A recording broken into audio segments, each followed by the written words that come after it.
მოგესალმებით, მივესალმებით ჩვენს მსმენელს, ეთერში ბოლნისის ხმა არის. შეგახსენებთ, რომ ბოლნისის ხმა პროექტ მისიხმის ფარგლებში ხორციელდება, რომლის მხარდამჭერია გერმანიის საგარეო საქმეთა სამინისტრო და DVV International. დღევანდელ გადაცემაში ვისაუბრებთ განსხვავებებს ქალისა და მამაკაცის ჯანმრთელობის შესახებ. მამრობით და ქაალური ორგანიზმებს შორის ჯანმრთელობის საკითხებში ბევრი განსხვავება არსებობს, რაც დაკავშირებულია ბიოლოგიურ, ჰორმონალურ და ფიზიოლოგიურ ფაქტორებთან. აქ არის რამდენიმე ძირითადი განსხვავება: ჰორმონალური განსხვავება, სისხლის სიხშირე და არტერიული წნევა, მკვლევარებისა და დაავადების წინასწარმეტყველება, ფიზიკური სტრუქტურა, სტრესი და ემოციური მდგომარეობა, ორგანიზმის რეაგირება წამლებზე. ქალები ხშირად უფრო მგრძნობი არიან წამლებზე, რაც დაკავშირებულია მათი ფიზიოლოგიური განსხვავებით, მაგალითად სხეულის მასასთან.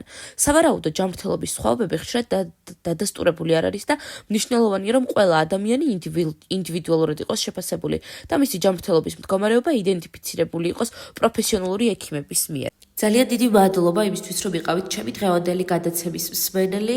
მე დღეისთვის გემშვიდობებით, ხოლო გიტოვებთ ჩვენს მეგობრებს თეთრი კარვიდან, მოусვიდეთ, იხალისეთ და ბედნიერ კვირას გისურვებთ.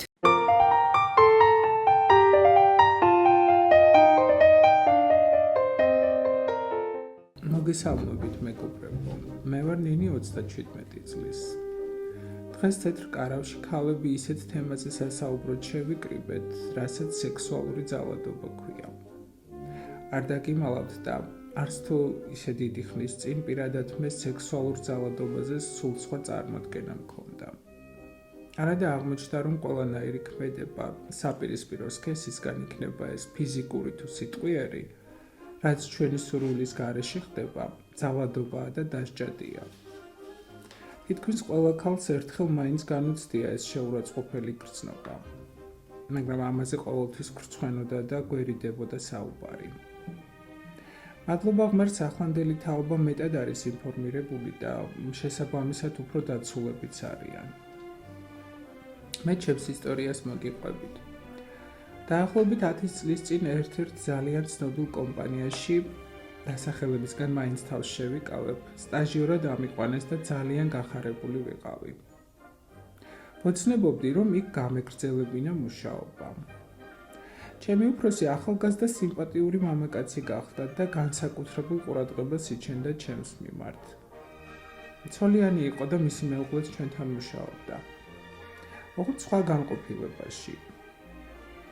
ერთი წლის შეუღლებულები იყვნენ და ვფიქრობდი, რა კარგი წყვილია მეთქი. ერთხელაც მათ ყოფილ თანამშრომელს დედა გარდაეცვალა და ყველანი პანაშვიდზე წავიდნენ, მათ შორის ჩემი უფროსის ცოლიც. პირველად აღმოჩნდით ოთახში მარტო მე და ჩემი უფროსი, მაშინვე რაღაც უსიამოვნო წინათ გრძნობა დამეუფლა. უხერხულად ვიგრძენი თავი და მეც წასასვლელად მოვემზადე. უკვე გავდიოდი ოთახიდან, რომ მომაძახა. დამელო და მეც მოვდივარო. ლიფტში რომ შევიდეთ, უფრო დავიძაბე. უცებ ხელები მომხვია და ბღლაძუნი დამიწყო.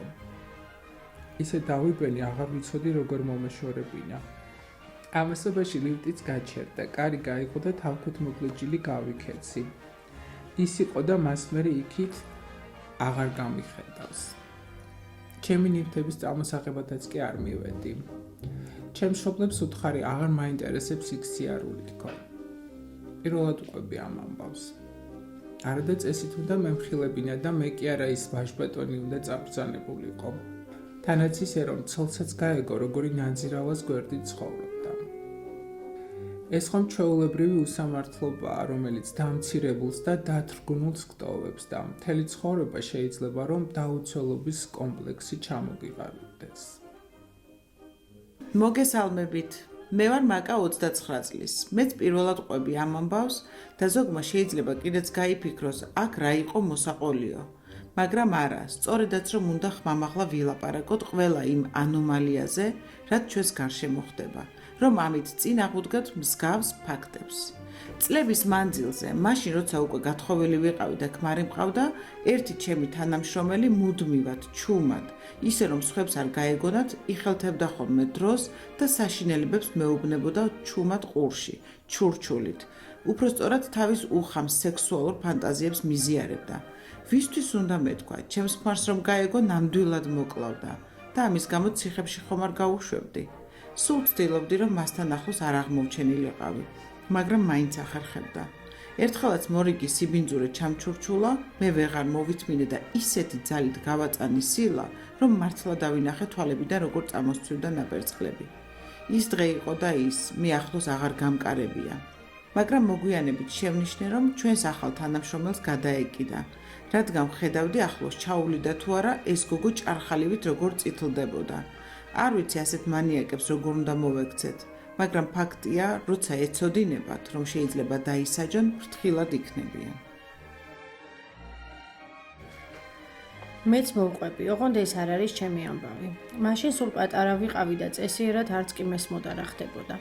ჩვენს იტალიურ ეზოში ცხოვრობდა ახალგაზრდა ცოლ-ქმარი და ყველა მეზობელმა იცოდა, ლოთი ქმარი ყოველღამე ფიზიკურად და სექსუალურად როგორ ძალადობდა ცოლზე. მაგრამ თვითონ ქალი ხმას არ იღებს და რა ჩვენი საქმეაო, მეზობლებიც არ ერეოდნენ. ერთ ღამესაც დიდი ლეწვა მტვევის ხმა გავიგონეთ. მერე ისევ ჩაწყნარდა ყველაფერი და მეზობლებმაც მშვიდი ძილი გააგრძელეს. დილასაც რომ არავინ გამოიხედა ფანჯრიდან, მეზობლებმა შუადღემდე იცადეს. მერე კარზე დიდხანს აკაკუნეს. ბოლოს კი კარი შეამტვრიეს და შევიდნენ. ოთახში საწოლზე უგონოდ ეგდო თავგახეთქილი შიშველი კაცი და სისხლში ცურავდა. ბეწვზე მიუსწრეს და გადაარჩინეს. ცოლი კი იქ არ დახვდათ. რა დროს გაიქცა სახლიდან არავინ იცოდა. დიდხანს ეძებეს ქალი, მაგრამ მის კვალს ვერსად მიაგნეს.